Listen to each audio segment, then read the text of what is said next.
الرحمن الرحیم۔ آج کی تلاوت سورہ یوسف کی آیت نمبر 45 سے آیت نمبر 64 تک، جس کا خلاصہ یہ ہے: جس وقت بادشاہ کے دربار میں اہل علم اس بات سے عاجز آ گئے کہ کوئی بھی بادشاہ کے خواب کی تعبیر نہیں کر سکتا، تو وہاں پر اس آدمی کو یاد آیا جو جیل سے رہا ہو کے آیا تھا۔ کہنے لگا، اگر آپ لوگ مجھے جیل میں قید خانے میں بھیجیں تو وہاں پر ایک ایسا آدمی ہے جو اس خواب کی تعبیر بتا سکتا ہے۔ تو انہوں نے اسے بھیجا۔ وہ آ کر کہنے لگا، یوسف و ایھا الصدیق، اے سب سے زیادہ سچے یوسف، ہماری اس خواب کی تعبیر بتاؤ۔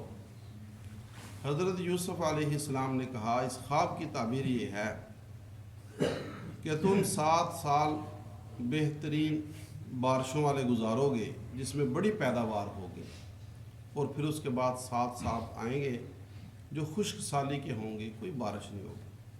پھر اس کے بعد 1 سال آئے گا جس میں خوب بارشیں ہوں گی، اور پھر ساتھ تدبیر بھی بتا دی کہ 7 سال جو خوب بارشیں ہوں گی، تم ایسا کرنا اس میں گندم کو اکٹھے کر لینا، غلہ اناج اکٹھا کر لینا، لیکن سوائے اس کے جو تم اپنے استعمال کے لیے رکھو، باقی کو محفوظ کرنے کے لیے اس کو خوشوں سمیت رکھنا، خوشوں سے الگ نہ کرنا، اور پھر جن 7 سال میں خشک سالی رہے گی ان کے اندر بالیاں نکال کے اس میں سے استعمال کرتے رہنا، اور پھر اگلے سال خوشحالی کا سال آئے گا۔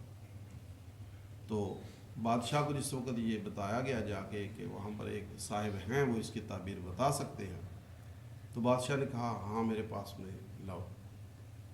جس وقت قاصد آیا، یوسف علیہ السلام نے کہا کہ نہیں، میں نہیں جاؤں گا، پہلے میری اس بات کا جو ہے وہ بات کی وضاحت کی جائے، ان عورتوں سے پوچھا جائے جنہوں نے اپنے ہاتھ کاٹ لیے تھے۔ بادشاہ نے ان کو اپنے دربار میں طلب کیا اور کہا کہ کیا معاملہ تھا۔ ان عورتوں نے وہاں پر پھر یوسف علیہ السلام کی وہ صداقت پر مہر تصدیق ثبت کی، کہا کہ ہم نے اس کے اندر کوئی برائی نہیں دیکھی۔ وہاں پر پھر عزیز مصر کی بیوی زلیخا وہ بول اٹھی، کہنے لگی، آج تو حق بالکل واضح ہو گیا، میں نے ہی اس سے مطالبہ کیا تھا، وَهُوَ مِنَ الصَّادِقِينَ، وہ تو سچوں میں سے ہے۔ یہاں پر یوسف علیہ السلام نے پھر فرمایا کہ میں نے یہ کو اپنی بڑائی ظاہر کرنے کے لیے انکار نہیں کیا تھا، صرف اس وجہ سے کہ عزیز مصر اس بات کو جان لے کہ میں نے اس کے پیچھے سے کوئی خیانت نہیں کی تھی۔ اللہ تعالیٰ خیانت کرنے والوں کو پسند نہیں کرتا۔ اور پھر اس کے بعد بادشاہ نے اس وقت اپنے پاس انہیں بلایا، بات چیت کی اور کہا کہ آج آپ ہمارے لیے بڑے ہی محترم، معزز اور مکرم مہمان ہیں۔ آپ نے ہمیں بہت ہی اچھی اور عمدہ تعبیر بتائی ہے، پھر تدبیر بتائی ہے۔ آپ بتائیں، آپ اس سلطنت، پوری سلطنت یہ آپ کے سامنے ہے، آپ اس میں سے کیا پسند فرمائیں گے؟ حضرت یوسف علیہ السلام نے فرمایا کہ ایسا کرو، اجعلنی علی خزائن الارض، کہ مجھے جو خزائن الارض کا اختیار دے دو۔ اسے علماء نے مختلف تعبیرات کی ہیں، کسی نے وزیر مالیات کہا ہے، کسی نے جو ہے نائب سلطنت کہا ہے۔ بادشاہ بہرحال ان کے سامنے اس نے گویا پوری سلطنت رکھ دی اور یوسف علیہ السلام کو اس کے اختیارات کا مالک بنا دیا۔ اللہ رب العزت فرماتے ہیں کہ اس طرح ہم نے یوسف علیہ السلام کو تدبیر سکھا دی، ان کو زمین کے اندر ٹھکانہ دے دیا، ان کو اقتدار دے دیا۔ پھر ایک عرصہ گزرا، یہاں پر قرآن پاک درمیان کے 15 سالوں کے لیے بالکل خاموش ہے۔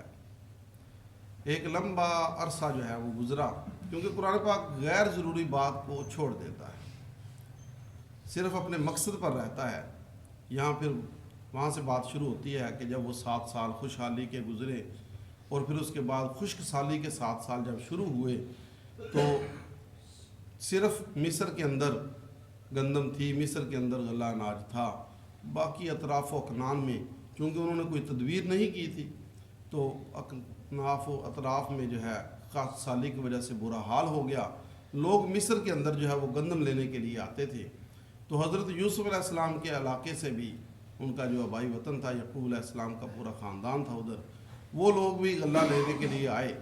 ایک عرصہ چونکہ گزر چکا تھا، تو اس میں جب بھائی داخل ہوئے تو حضرت یوسف علیہ السلام نے ان کو پہچان لیا اور انہوں نے نہیں پہچانا. یوسف علیہ السلام نے ان کو غلہ اناج وغیرہ دیا اور ساتھ یہ کہا کہ تمہارا ایک بھائی ہے جو تمہارے باپ کی طرف سے ہے، آئندہ جب تم آؤ اگلے سال تو اس کو بھی لیتے آنا، اور یاد رکھنا کہ اگر تم اس کو نہ لے کے آئے نا تو تمہیں غلہ نہیں ملے گا. یہ حضرت یوسف علیہ السلام کا چھوٹا بھائی بنیامین تھا. تو وہ آئے باپ کے پاس اور آ کر کہنے لگے ابا جی ہمیں غلہ لینے سے آئندہ سال کے لیے منع کر دیا گیا ہے، ہاں اگر اپنے بھائی کو ہم ساتھ لے جائیں تو پھر ہمیں غلہ مل سکتا ہے، تو آپ بے فکر ہو جائیں، آپ اسے ہمارے ساتھ بھیج دیں، ہم اس کی حفاظت کریں گے. یعقوب علیہ السلام نے کہا کہ اچھا اس طرح ہی حفاظت کرو گے جیسے پہلے تم نے یوسف کی حفاظت کی تھی. تو بہرحال فاللہ خیر حافظہ وہو ارحم الراحمین، اللہ ہی بہتر حفاظت کرنے والا ہے اور سب رحم کرنے والوں سے بڑھ کر رحم کرنے والا ہے. اس سے آگے پھر انشاءاللہ